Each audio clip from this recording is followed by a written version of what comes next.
Karena kebanyakan orang yang mendengar tema ibadah kita minggu ini, never give up, akan teringat kepada Sir Winston Churchill, Perdana Menteri Inggris saat Perang Dunia Kedua. Dikenal saudara, saya rasa sebagai pemimpin Inggris yang terbesar yang pernah ada. Retorikanya, saudara, selalu membangkitkan rasa baik persatuan, kesatuan bangsa dan negara, nasionalisme, serta kesadaran dan semangat pantang menyerah untuk terus berjuang demi untuk kemajuan kebaikan bangsa dan negaranya.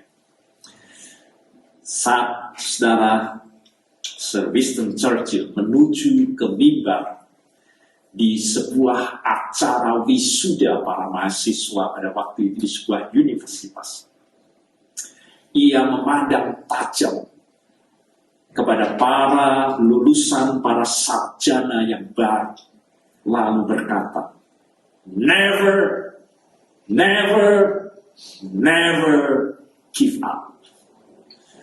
30 detik kemudian dia mengulang, never, never, never give up. Saat semua dalam kesunyian kembali, suara Churchill menggema lebih keras, never, never, never give up. Dan itulah salah satu pidato yang dicatat dalam sejarah dunia sebagai yang tak pernah dilupakan, yang berpengaruh besar dalam sejarah umat manusia. Jangan menyerah, jangan pernah menyerah, pantang menyerah pada semua persoalan, semua masalah, semua kekuatan musuh yang tampaknya luar biasa seperti apa. Saudara, dorongan atau nasihat, never give up, selalu relevan bukan? Selalu relevan, dibutuhkan di sepanjang sejarah, tetapi juga sekarang buat kita saat ini dan semua persoalan dalam kehidupan kita. Baru saja kita diterpa COVID-19 luar biasa. Tetapi juga seterusnya, saudara. Ini saran dan nasihat yang terus relevan dalam kehidupan manusia. Jangan menyerah dan jangan pernah menyerah. Pantang menyerah pada persoalan apapun dalam kehidupan ini. Mengapa? Mengapa, saudara? Ini dibutuhkan buat kita semua. Adakah kita menyadari, saudara, bahwa kita ini manusia selalu menginginkan, cenderung kita ini semua menginginkan semua proses yang instan. Maka semua produk yang dicari yang instan, mudah dan cepat, itulah naluri manusia, saudara. Dalam memperoleh hasil apapun, sehingga korupsi merajalela di mana-mana, semua di jalan sudah juga akan lihat jalan pintas. Semua umat manusia selalu punya tendensi kecenderungan instan. Kita ingin cepat dan mudah. Tetapi kenyataan, saudara, seringkali berjungkir balik. Sesuatu yang besar, saudara, menuntut proses perjuangan yang tidak mudah.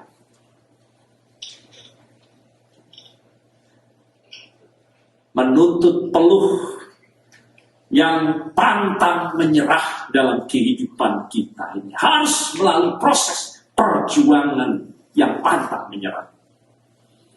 Dan manusia, saudara, selalu dalam ancaman, di dalam kenyataan seperti itu, merasa kemudian dirinya tidak berdaya, tidak mampu, berapa banyak orang kehilangan harapan dalam kehidupannya dan menjadi putus asa dalam hidup ini. Coba saudara lihat semua ciptaan Tuhan. Pernahkah saudara melihat hewan itu putus asa lalu bunuh diri? Pernah saudara lihat? Seekor sapi di Afrika kehabisan rumput untuk dimakan, tak ada lagi makanan.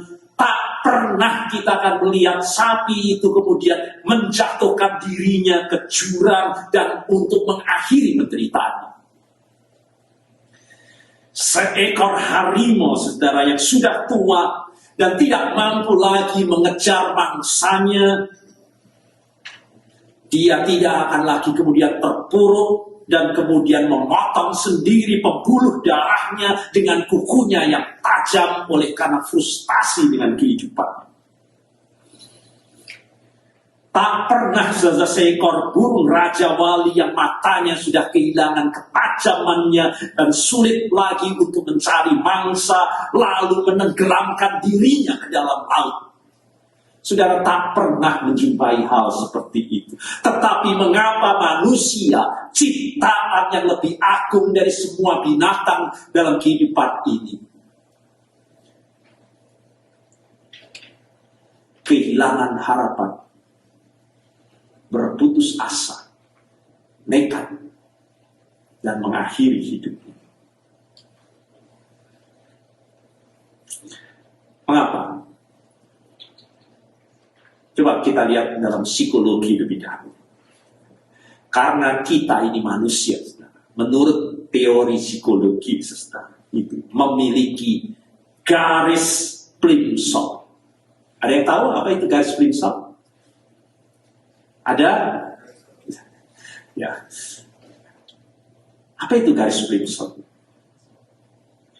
Istilah Plimsoll, saudara, itu diambil dari nama seorang anggota parlemen kerajaan Inggris, yaitu Samuel Plimsoll. Dia sangat prihatin dengan banyaknya kapal barang, muatan yang syarat dengan muatan yang tenggelam di lautan. Oleh karena begitu syaratnya muatan yang ditampung di kapal itu dan memakan begitu banyak korban jiwa dan juga harta. Maka kemudian dia, saudara, membuat undang-undang pelayaran yang menyatakan bahwa semua kapal harus mempunyai apa yang disebut dengan garis batas muatan. Garis batas muatan. Maka sejak itu, undang-undang itu, semua kapal badannya akan diberi garis. Kalau sudah lihat, semua kapal barang muatan akan ada garis, saudara, di badannya. Sebanyak muatan dimasukkan boleh sejauh apa itu? Garis permukaan air laut itu tidak melampaui garis itu. Kalau sudah penuhi semuanya dan masuk di garis itu, tidak boleh lagi ditambah barangnya. Saudara, itulah yang disebut dengan garis muatan, saudara. Garis batas, dan itu disebut sebagai garis Plimsoll. Nah, dalam psikologi, saudara, ternyata dalam diri manusia itu, kita semua ini, sesungguhnya ada semacam garis Plimsoll itu. Saudara, kita semua itu ada garis Plimsoll itu. Yaitu satu garis atau titik tertentu yang menjadi batas normal yang dapat kita tanggung.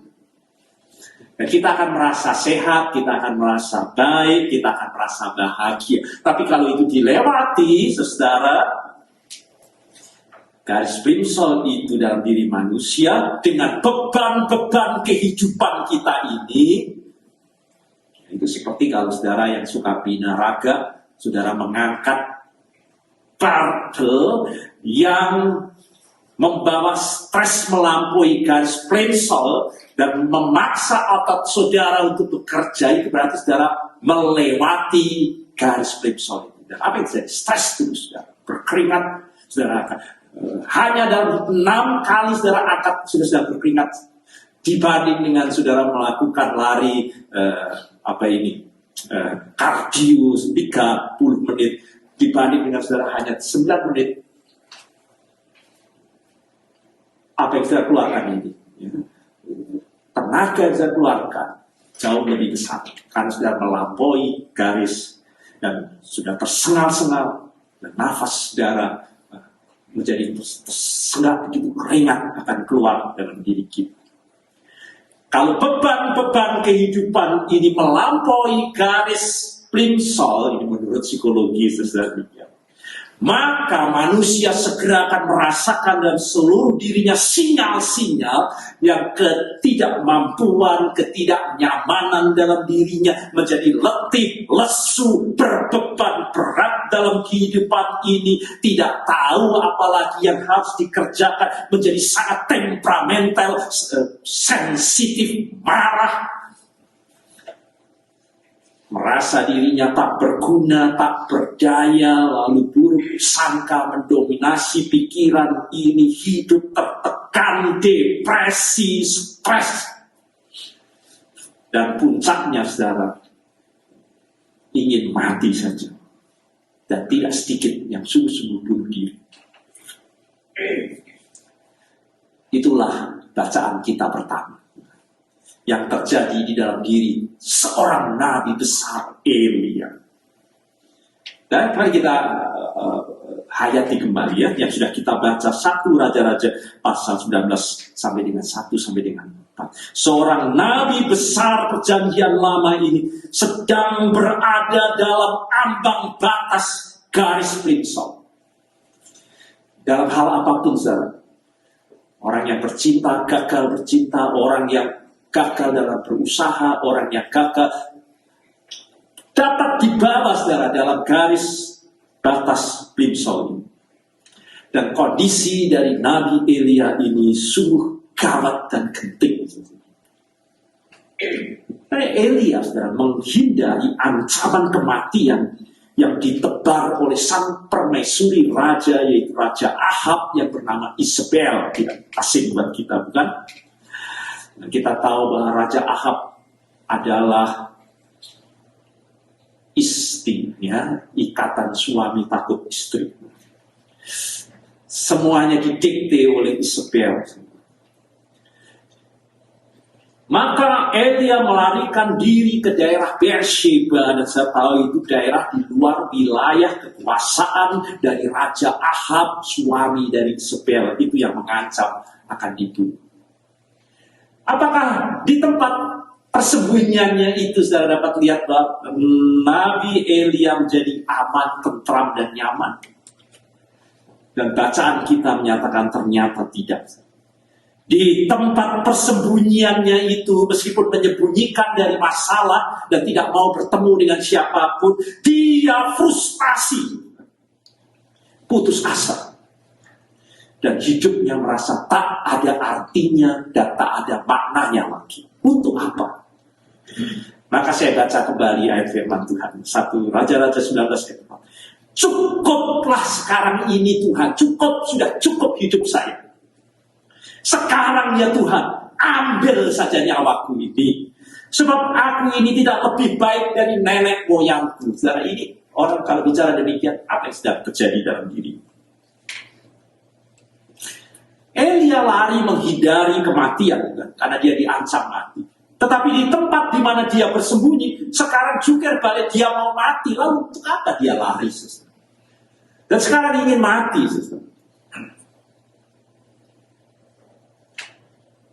Dan ini saudara memperlihatkan betapa beratnya pergumulan Elia karena dia berada di tadi garis, melewati garis plimsoll itu. Dalam menanggung tugas kenabian yang Tuhan berikan kepadanya. Mari kita lihat saudara, mengapa? Mengapa Nabi besar ini menghadapi keputusasaan yang begitu hebat sehingga bila mati saja aku ini. Karena saudara, Elia ini merasa balasan dan dampak yang dia terima tidaklah sebanding dengan pelayanan spektakuler yang pernah dia lakukan luar biasa. Bayangkan saudara, nanti di rumah coba saudara lihat bagaimana hidup dari Nabi Elia ini. Dan akan lihat daftar spektakuler prestasi dari Nabi ini yang luar biasa. Terkenal buat kita peristiwa anak janda di Sarfat yang bangun dari kematian oleh karena pelayanan Nabi ini. Kemenangannya yang heroik atas 450 Nabi Baal dalam pertempuran. Nubuatnya mengenai hujan dan hujan berhenti, kekeringan, semua terkabul persis seperti yang dikatakannya. Dan masih banyak lagi saudara. Tapi ternyata semua tidak berbuah seperti yang diharapkan. Apalagi penghargaan terhadap dirinya. Bertobat pun menurut Elia bangsa itu tidak dilayani dengan begitu spektakuler. Bertobat saja tidak bangsa itu. Mereka tetap menyembah Baal dan bahkan berusaha untuk membinasakan Nabi Elia. Jadi semua seperti sia-sia buatnya, tak ada gunanya. Dan kalau saudara sudah berada di garis plimsoll, letih, lesu, berbeban berat dalam kehidupan kita, dan akan kehilangan semua logika dan kebenaran dalam hidup. Begitu buruknya orang yang dibawa di dalam garis plimsoll seperti itu, dalam keputusasaan seperti yang dialami oleh Elia. Dan dapat lihat, tidak ada waktu saya cepat, saya akan sebutkan satu persatu dampak daripada keputusasaan itu. Keputusasaan itu sudah menyebabkan dia salah dalam menilai kondisi yang dihadapinya. Hati-hati, kalau sudah ada di garis plimsoll, saudara akan dengan cepat sekali salah menilai kondisi saudara sendiri. Sepertinya dalam penilaian Elia itu, kondisi yang dihadapinya itu saudara, dia beranggapan bahwa dia bergumul dan bekerja sendiri, dan dia sudah ditinggal oleh Allah, dan Allah tidak peduli terhadap dirinya, padahal dia yang mengutus Nabi Elia. Saya dibiarkan, saya dibuang oleh Allah. Demikian. Kalau saudara, saya pakai bahasa yang lebih kasar yang dirasakan oleh Nabi Elia. Benarkah begitu? Benarkah begitu? Sama sekali tidak. Orang yang berputus asa, saudara, salah dalam menilai Allah. Ini hal yang pertama. Meninggalkan Allah, dan semua penilaian kita tentang Allah itu mengalami distorsi pada saat kita ada di dalam keputusasaan. Apalagi yang kita lihat, keputusasaan dari Nabi Elia itu menyebabkan dia salah menilai kondisi yang dihadapinya. Ada banyak, saya sebut beberapa contoh saja. Seperti Elia menilai, dia melihat kondisi yang sebenarnya, dan dia berkata, yang pertama, Elia berkata kepada Tuhan, semua orang Israel meninggalkan Tuhan dan murtad. Coba saudara baca kenyataan, realitas yang sebenarnya. Apakah benar yang dikatakan Nabi Elia ini? Faktanya tidak. Dan dapat baca di 1 Raja-Raja 18 ayat 3. Tidak semua orang Israel murtad. Ada Obadya disebut di 1 Raja-Raja 18 ayat 3. Nah, saya baca di dalam 1 Raja-Raja 18, 38 sampai dengan 39. Begitu banyak orang Israel berbalik kepada Tuhan oleh karena pelayanan daripada Nabi Elisa. Jadi, apa yang dirasakan tidak sesuai dengan kenyataannya. Itu orang kalau berputus asa.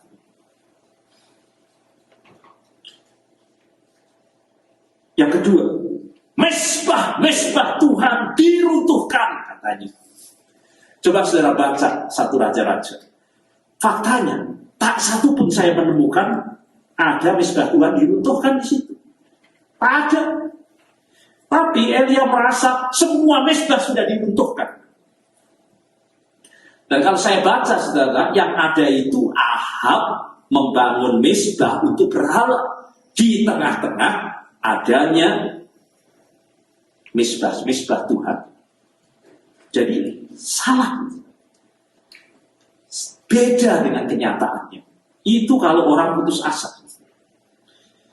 Yang ketiga, ya, cukup nanti saya sebutkan masih banyak lagi. Distorsi yang dialami orang yang putus asa.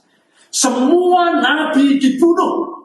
Dan hanya tinggal aku saja sekarang. Katanya kepada Tuhan. Betul? Coba baca firman Tuhan. Apa betul begitu? Tidak. Kenyataannya tidak begitu, saudara. Firman Tuhan berkata, waktu itu masih ada 100 nabi Tuhan yang disembunyikan oleh Obadja. Baca itu di 1 Raja-Raja 18, 7-8. Ada 100. Tapi Nabi Elia berkata, tidak ada lagi, tinggal aku. Padahal ada 100. Yang disembunyikan Obadja dan terpelihara dengan baik. Jadi saudara, keputusasaan kalau saudara ada di garis plimsoll seperti itu, saudara. Kita sulit untuk melihat kenyataan yang sebenarnya. Kita mudah berprasangka, kita mudah marah, emosi kita tidak menentu, kita bicara sana kemari, menghakimi orang sana kemari dan sebagainya. Dan kita tidak mampu melihat Allah dengan baik, kita tidak mampu melihat kondisi dan keadaan kita dengan lebih baik, karena kita memakai kacamata keputusasaan dan kehilangan harapan dalam hidup kita. Dan berikutnya saya dapat lihat, keputusasaan itu menyebabkan kita tidak dapat melihat bahwa sesungguhnya Tuhan bekerja. Campur tangan Tuhan dalam kehidupan kita, lenyap dalam hidup kita kalau sudah putus asa. Elia, saudara, sudah dibutakan oleh keputusasaannya. Sama seperti murid-murid Tuhan Yesus. Bersama dengan Tuhan Yesus. Nah, Tuhan Yesus menampakkan diri pada saat dia lihat ada badai dan gelombang dalam kehidupan itu. Tetapi mereka tidak, itu hantu, dan mereka ketakutan. Padahal Yesus menampakkan diri kepada mereka. Tetapi Yesus dilihat sebagai hantu kalau orang sudah berada dalam kehilangan harapan dan keputusasaan dalam kehidupan ini. Darah, itulah kita. Itulah kita manusia. Namun firman Tuhan hari ini yang kita baca, saudara, Tuhan tidak pernah meninggalkan Elia. Tuhan juga tidak pernah meninggalkan murid-muridnya yang kehilangan harapan, yang berputus asa. Tuhan memahami memang ada garis plimsoll dalam kehidupan manusia. Allah memahami kekecewaan dan pergumulan dari Elia dan murid-muridnya. Maka melalui malaikat Tuhan, kalau sudah baca lebih lanjut, Tuhan mengajak Elia, bangunlah. Itu kata sabda Tuhan kepada Elia. Karena Tuhan tahu, saudara, Elia bukannya tidak berdaya. Berada di garis plimsoll bukan berarti sudah tidak berdaya. Kita belajar dari para orang yang ada di gym. Sementara saudara berani mengangkat barbel di atas batas plimsoll saudara, otot saudara akan makin besar dan kuat. Bertumbuh dan berkembang. Itu pasti. Semakin saudara berani angkat barbel itu, melewati garis plimsoll, membuat otot saudara memang dibuat stres. Tetapi saudara akan melihat perut saudara akan menjadi six-pack, dan tangan saudara akan menjadi seperti rambut. Elia bukan tidak berdaya. Bangun! Dari semua hal yang menyebabkan dia putus asa dan kehilangan harapan.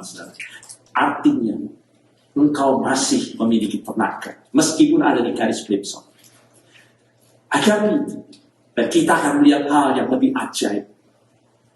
Lihat semua tubuh dari binaragawan. Itu orang-orang yang berani melatih tubuhnya melampaui garis plimsoll tubuhnya. Dan itu artinya saudara, bangkit. Bangun, bangkit. Dari keterpurukan seperti itu. Jangan pernah menyerah. Pantang menyerah. Never give up. Tuhan akan menyertai. Maka mari kita ingat secara firman Tuhan Yesaya 40:31. Orang-orang yang menantikan Tuhan akan mendapatkan kekuatan yang baru. Mereka seumpama burung raja wali yang naik terbang dengan kekuatan sayapnya. Mereka berlari dan tidak menjadi lesu. Mereka berjalan dan tidak menjadi lelah. Itulah kata bangun yang ditujukan kepada Nabi Elia. Dan selanjutnya kata berikutnya, makanlah. Artinya jangan terus meratapi diri dalam distorsi diri seperti itu. Hanya mengasihani diri sendiri lalu hidup mengisolasi dengan yang lain. Hidup terus dalam putus asa, merasa dirinya tak berarti, tak mampu lagi menghadapi semuanya itu, tak mampu lagi move on dalam kehidupan ini. Datang kepada Tuhan, makan. Dan berpusatlah pada Allah yang memberi kekuatan. Ada pertolongan yang akan melampaui depresi dan keputusasaan. Semakin saudara berani mengangkat berbarbel itu melewati garis threshold yang membuat stres tubuh saudara, kekuatan yang luar biasa justru akan hadir dalam tubuh dan otot kita.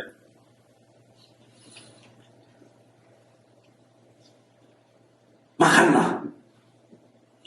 Itulah yang dikatakan di dalam Efesus pasal 6 ayat 10. Hendaklah kamu kuat.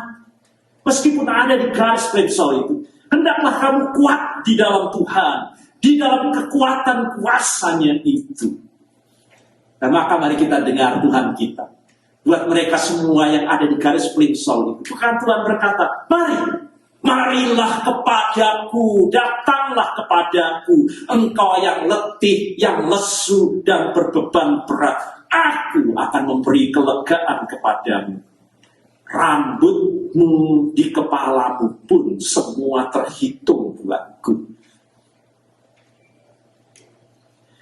Darah kita semua, setiap orang memiliki respon yang berbeda-beda. Saat kita menghadapi masalah dan masalah itu menjadi beban, dan beban itu membawa kita di garis plimsoll dalam kehidupan kita. Ada yang menyerah di tempat kerja, stres, depresi, dan dalam menyerah. Ada yang masa bodoh. Orang Jawa bilang beluboh, sakarmu. Ada yang pasrah. Ada yang lari dari masalah. Tetapi ada juga yang gigih berjuang dalam menghadapi masalah dan persoalan. Sebagaimana bacaan Injil hari ini. Perempuan Sirofenisia memohon kepada Yesus persoalan yang luar biasa, membawa depresi berat dalam keluarganya oleh karena anaknya dirasuk setan begitu rupa. Itu kalau zaman dulu itu kan sakit berat, saudara. Tetapi ia teguh mempercayai Yesus. Meskipun Yesus kemudian berkata karena dia adalah orang bukan Israel pada waktu itu, dan Yesus pada waktu datang untuk orang Israel terlebih dahulu, maka dia berkata, biarlah anak-anak kenyang dahulu. Sepertinya sungguh-sungguh kita lihat bahwa Yesus merendahkan perempuan asing ini, sebab tidak patut mengambil roti yang disediakan bagi anak-anak, yaitu orang Israel, dan melemparkan pada anjing, yaitu orang Yunani. Kira-kira kalau saudara diberi ucapan seperti itu, hati saudara bagaimana? Saudara akan teruskan ikut Tuhan? Apakah saudara akan terus minta Tuhan menolong? Perempuan Sirofenisia ini tidak marah, saudara. Juga tidak sakit hati, juga tidak gentar, juga tidak putus asa, merasa terhina. Tetapi dia menjawab kepada Yesus, benar Tuhan. Tetapi anjing yang di bawah meja juga makan rempah-rempah yang dibutuhkan, yang dijatuhkan oleh anak-anak. Ini contoh seorang perempuan Fenisia tak terhina, tak marah, tetapi berjuang, never give up, menembus tantangan yang meruntuhkan harga dirinya.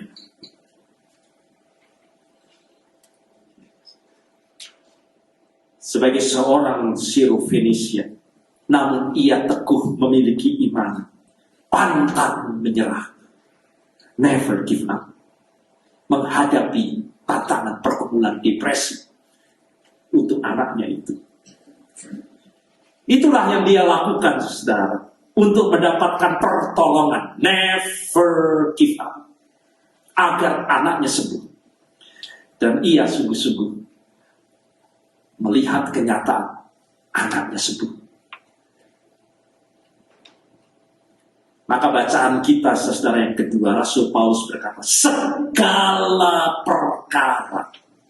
Kita dapat belajar dari Rasul Paulus. Dipukuli sekarat sampai hampir mati dalam pelayanannya, saudara.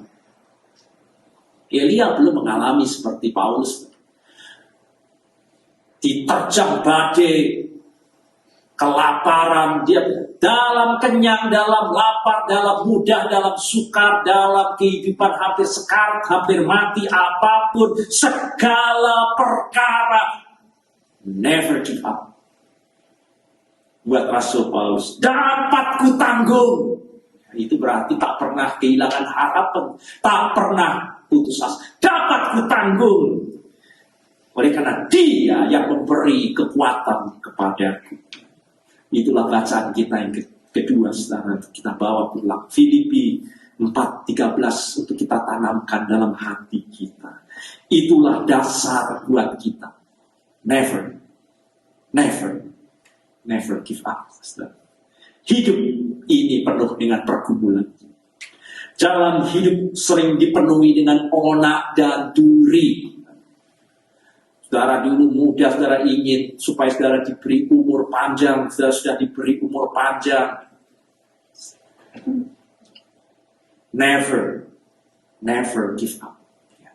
Syukuri dalam kehidupan ini. Hidup memang penuh dengan onak dan duri. Ada penderitaan, ada tantangan, ada ancaman, ada hambatan, ada kegagalan.